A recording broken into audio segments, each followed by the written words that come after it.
So, Mr. Smith, are there other opportunities out there? Yes, there is. There's another opportunity called the Early College Credit Program, or ECCP. Well, let's stay on track. Let's bring in the coordinator at Carroll University, Derek Brown, to tell us more about the Early College Credit Program. Well, thank you for joining us, Mr. Brown. To start out, what is the Early College Credit Program? Thank you, Paul. Glad to be here today, and happy to provide information on the Early College Credit Program.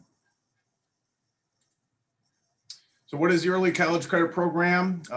It is a program in the state of Wisconsin that allows high school juniors and seniors to select college courses while they're still in high school. In most cases, approved Early College Credit Program courses count towards both high school graduation requirements in addition to earning college credit.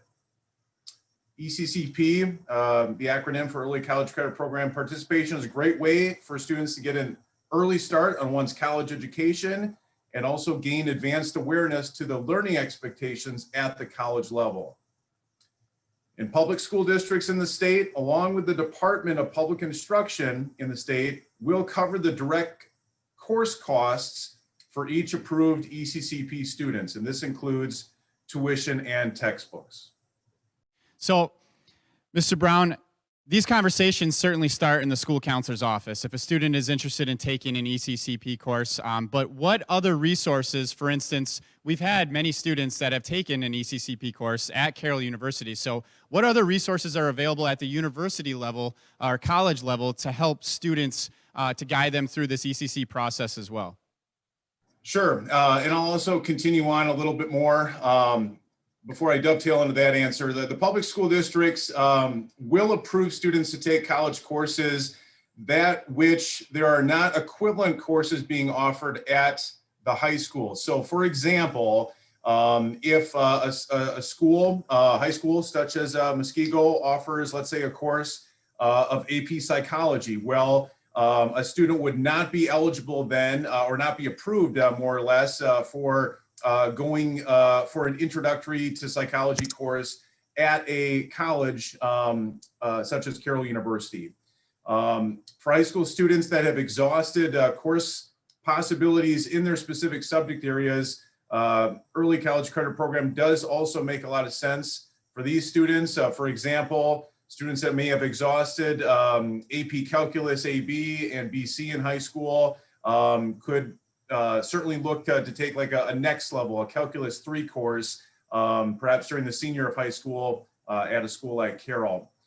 In terms of participation, which I think, yeah, your kind of question was related to there, accessing and submitting an Early College Credit Program application with the specific course selections, whether it be at a school like Carroll or at another four-year institution in the state that would also be a member of the ECCP program, can begin as early as the second semester of the 10th grade year of high school. And all ECCP higher education institutions are going to use the same particular application. Most of them are going to post it on their website in some place, and Carroll does ourselves do the same thing on a very dedicated web page for those seeking Early College Credit Program information or the application of itself. And Carroll University, we do have an institutional requirement to have a minimum of a 3.0 GPA being possessed in high school to meet minimal eligibility for ECC participation. Carroll will also require a copy of the Muskego High School transcript for the student at the point of submission of the ECCP application to Carroll University. Continuing on, just furthermore, for a listing of college courses, this is probably a very common question that I receive. You know, what courses should I be looking for, requesting? You can reach out to a dedicated coordinator for Early College Credit Program at college universities. I would be obviously that person at Carroll University to get some feedback. And then also students and families can access academic course catalogs on the university's websites. And from there, you'll have a listing of course options to get descriptions of, Here is a URL to Carroll's online academic course catalog.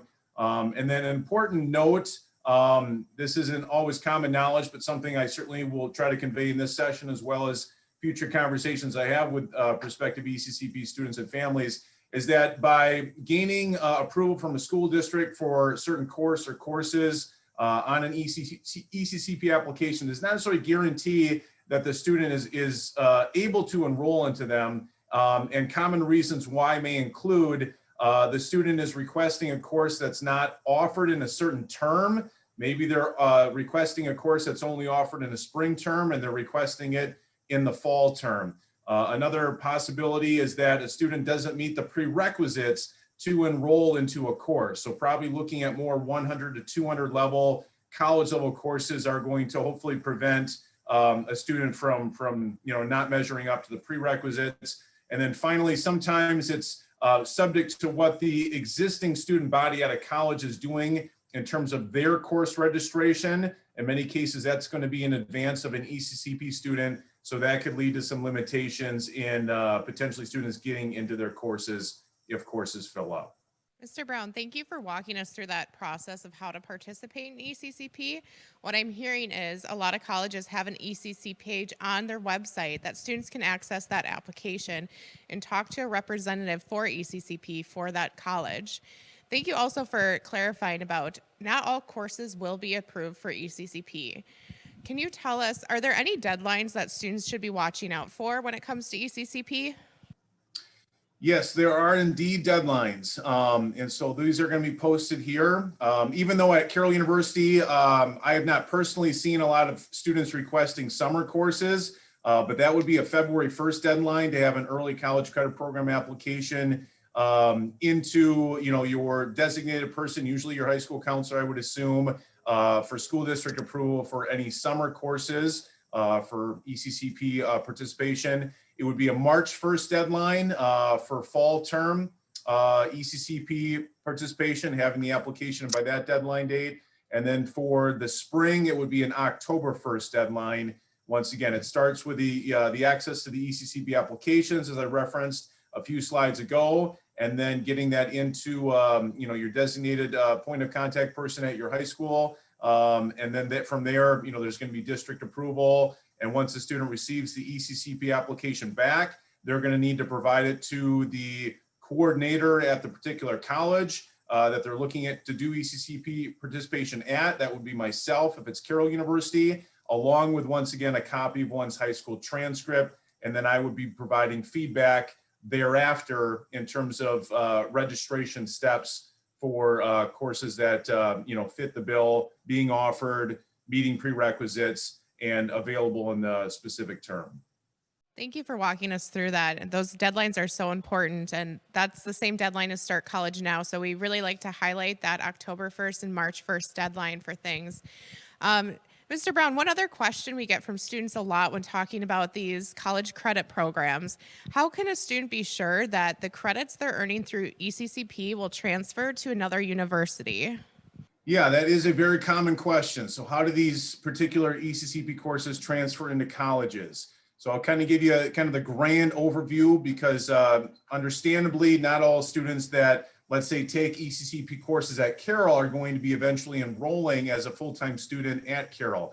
So here's basically kind of the best advice I could give a prospective ECCP student and family, is that if you are looking at courses that you are wanting to take, using, let's say, an academic catalog available on a college's website, if you want to see how they're going to transfer into another university, let's say if they're being taken at Carroll, you do have to work backwards. Meaning, for example, if a student wishes to take early college credit program courses at Carroll and transfer them into, let's say, a school like UW-Whitewater, the student needs to contact the Office of Admission at UW-Whitewater to determine how those credits are going to transfer there.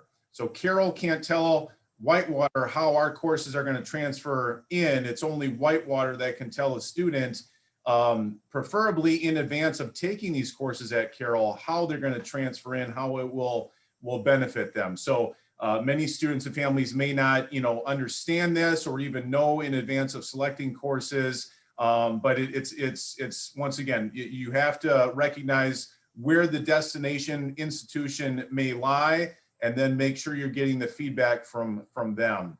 And so, yeah, this is something that is referenced in this bullet point here. Also, if a high school student does have an idea of what major they want to do when they go off to college, offices of admission at future colleges generally can provide some framework of suitable courses that are going to be applicable or work towards the completion of that particular degree.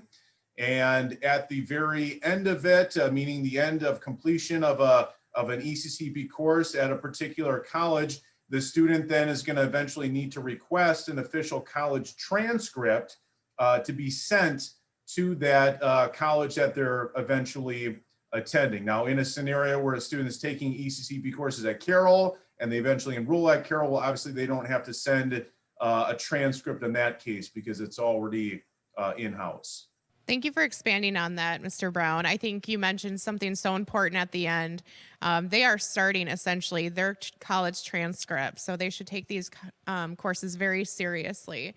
And just highlighting the fact too, remain in contact with admissions office, remain in contact with the representative for ECCP for the college they're looking at. So thank you so much for walking us through that process. And just to piggyback, Mr. Brown, thank you for your time today. And students and families, as you see, these are great opportunities for you, but we've already talked about a lot of other things that are out there. It is a process and a lot of different information there. So always rely on your counselors, have those conversations with them so they can put you into contact with the correct people so we can get you the credits that you deserve. Mr. Brown, thank you for your time today. I appreciate having the conversation and helping our students and family learn. You're very welcome. Thank you for having me.